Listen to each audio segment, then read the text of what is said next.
Bom dia, está começando mais um Conexão Saúde, um programa que tem como finalidade levar até você, telespectador, informações médicas altamente especializadas que vão lhe ajudar, principalmente na prevenção de doenças, porque você sabe que nós aqui do Conexão acreditamos que a falta de informação por si só já é uma doença grave. O nosso entrevistado de hoje é um cardiologista muito conhecido, muito respeitado na cidade, o Dr. Marcos Grangeiro. Ele é cardiologista e intervencionista, ele vai explicar o que é isso. E você pode participar. A produção já está a posse, você pode ligar, o telefone é 99299-183-6285. Vou repetir, 9299-183-6285. E também você pode fazer a sua pergunta pelas mensagens por WhatsApp, que durante o programa o Dr. Marcos irá respondê-las. Marcos, bom dia, muito obrigado, amigo, dispor do seu tempo, está aqui conosco ao vivo, seja bem-vindo.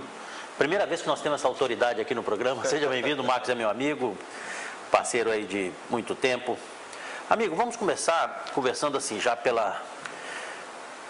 creio que extremamente frequente, né? Você vai explicar aí se é causa de morte e se é primeiro, se é AVC, bom, enfim. Essa questão do infarto, vamos começar assim, por exemplo, a partir de que idade, tanto o homem quanto a mulher, não sei se existe diferença também em relação a sexo, deve começar a se preocupar, entre aspas, em cuidar do coração, ou pelo menos fazer exames médicos, exames de rotina. Por exemplo, na próstata, nós temos 40 anos. Existe isso na cardiologia? Existe uma idade limite ou não? Bom dia, Noah. Bom dia, telespectadores. É um prazer, uma honra muito obrigado, participar amigo. Pela primeira vez do Conexão Saúde. É um programa que eu sou assíduo, inclusive, Noah. Muito obrigado, amigo. Sempre assisto aos sábados. Bem, referente à sua pergunta, em primeiro lugar, a explicação em relação ao que é a cardiologia intervencionista é um ramo da cardiologia, uma subespecialidade da cardiologia que faz as intervenções. Ou seja, faz cateterismo cardíaco, faz as angioplastias coronarianas, faz procedimentos cada vez mais amplos no campo, na seara da cardiologia, do coração, das estruturas cardíacas, e é uma área que tem aumentado muito a sua seara, a sua ação. Mas, desculpa te interromper, mas é importante para a população entenda, faz tudo isso sem abrir peito, sem cirurgia aberta, nada disso, né? A cardiologia intervencionista o cardiologista intervencionista faz um procedimento minimamente invasivo, digamos assim. Entre aspas, por um catéter, por uma coisa no pulso ou na virilha, uma coisa assim, não há necessidade de anestesia geral, não há necessidade de... a internação do paciente não é prolongada, o risco de infecção é bem menor, porque a gente não abre o peito do paciente. A gente faz o procedimento através das artérias. Chegamos ao coração através das artérias. Ou as artérias da perna, as artérias femorais ou as artérias do braço, radiais, braquiais. Em relação à sua pergunta, em relação ao que você colocou acerca da idade, quando que deve começar a prevenção, bem, eu tenho percebido, Anuar, que hoje em dia, cada vez mais, a gente percebe pessoas mais jovens infartando. A prevenção do infarto, ela é feita de um modo bem simples. Atividade física e alimentação saudável. Desde que o mundo é mundo, a prevenção para eventos cardiovasculares é atividade física e alimentação saudável. Isso tem mudado muito com o passar dos anos, porque a gente percebe que algumas coisas, se pode comer ovo, não se pode comer ovo. Entendi. Sabe que o ovo mudanças, né?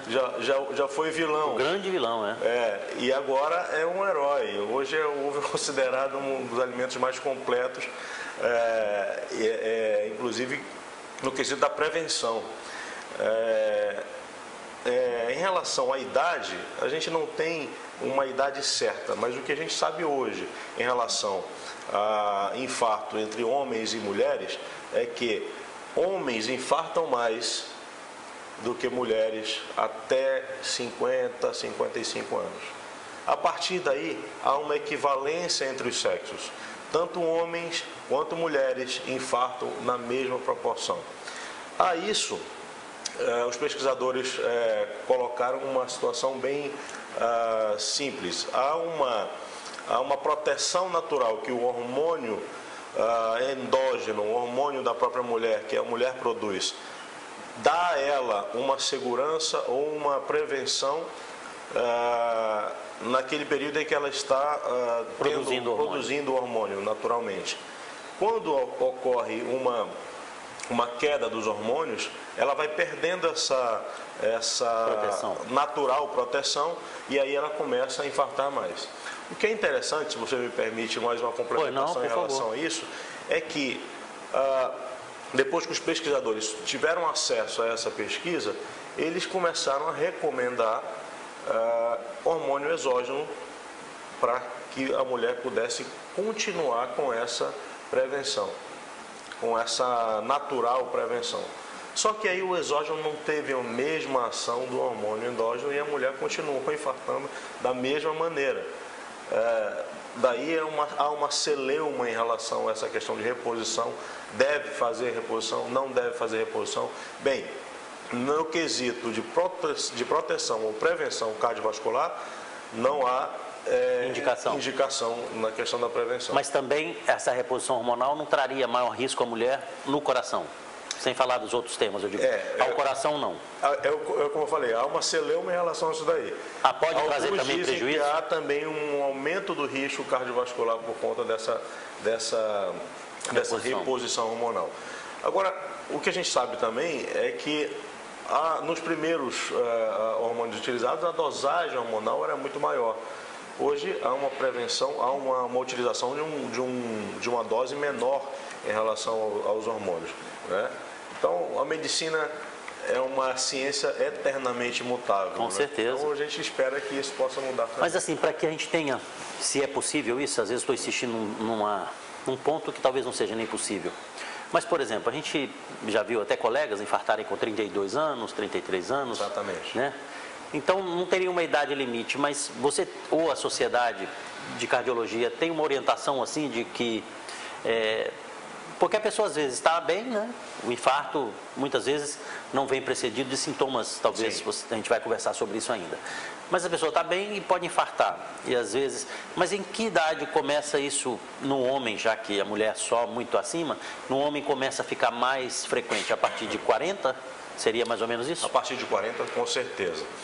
Os exames que a gente pode falar assim, vamos fazer um check-up do coração. Ele vai ser submetido a um teste ergométrico, ele vai ser submetido a uma cintilografia. O ergométrico é aquele de esteira, né? É o exame da esteira. O teste ergométrico é o exame de esforço na esteira. Às vezes no ciclo ergômetro também na bicicleta, mas mais comumente na esteira.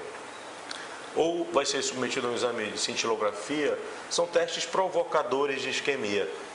Só que na maioria das vezes esses infartos são causados em placas pequenas. Então, nessas placas pequenas, geralmente, ou placas jovens, você consegue explicar isso para que a população entenda? Veja bem, vamos pensar que a artéria coronária é um cano e esse cano tem lá uma sujeirinha. Essa sujeirinha lá, que tem no cano, um lodo, vamos dizer assim, ela não causa uma redução no fluxo no ponto distal. Ela não causa uma redução no fluxo, ela não é grande o suficiente para causar redução no fluxo, ou seja, não é grande o suficiente para causar sintomas.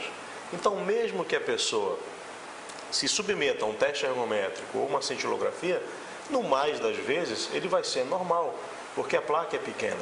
Entendi. Agora, essa placa jovem, essa placa pequena, esse lodo que a gente fez uma analogia aqui. Muito boa analogia, muito boa analogia, foi não. Com um cano, ele pode, por ser uma placa jovem, ela é uma placa que tem uma camada muito fina. E essa camada fina, ela pode quebrar, e aí sim é uma coisa que é o start inicial para o infarto. Quando essa placa quebra, ela expõe uma substância chamada colágeno subendotelial. E esse colágeno subendotelial exposto produz o início da cascata de coagulação. Vamos dar para você, para o telespectador entender. O corpo humano é perfeito. Então, quando nós sofremos um corte na pele, eu sempre costumo fazer essa referência aos meus pacientes. Fique à vontade. Quando nós temos um corte na pele, para a gente não sangrar até a última gota, a gente tem um sistema de coagulação.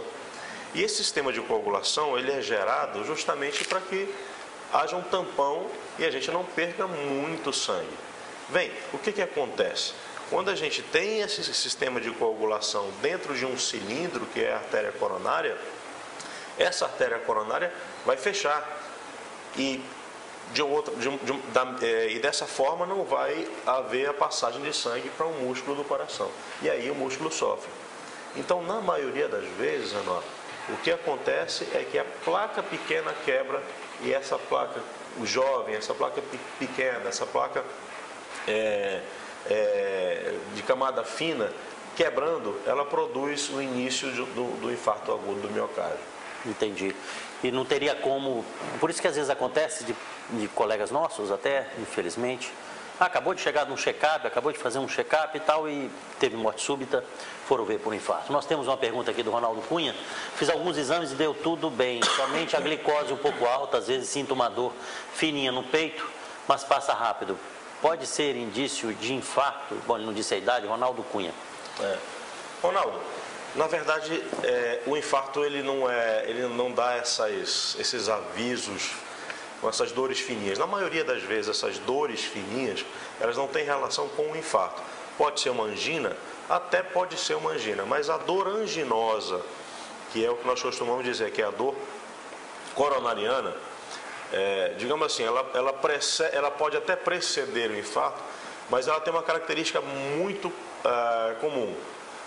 É uma dor que começa em crescendo, ou seja, ela começa fininha e vai aumentando, até uma hora em que há um aperto grande, a pessoa não aguenta. É uma dor que a pessoa tem que ir para o hospital, é uma dor em aperto, em peso no peito, e ela tem que ir para o hospital.